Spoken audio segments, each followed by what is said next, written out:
Imagine looking out your window and seeing a river of fire flowing down the street. The year was 1875 in Dublin, Ireland. Just outside town stood a large whiskey warehouse packed with barrels of alcohol. For years it had been considered completely safe. Until one hot summer afternoon, flames erupted. Workers ran for their lives as the building became an inferno. At first, townspeople weren't overly concerned. Warehouse fires happened. The fire would burn itself out, or so they thought. Then the barrels started exploding, one after another. Thousands of gallons of highly flammable alcohol spilled into the streets. Only now the whiskey was on fire.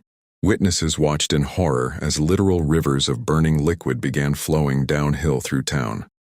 Flaming whiskey poured down the roads, alleys, and open fields. Buildings caught fire. Fences ignited. Anything in its path was consumed.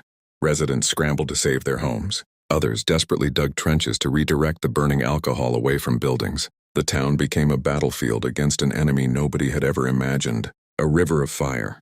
Firefighters and townspeople smashed open nearby barrels and containers to create fire breaks and flood certain areas with non-flammable liquids. The desperate gamble worked. The spread of the flames slowed just enough for crews to gain control. Hours later, the fire finally died out.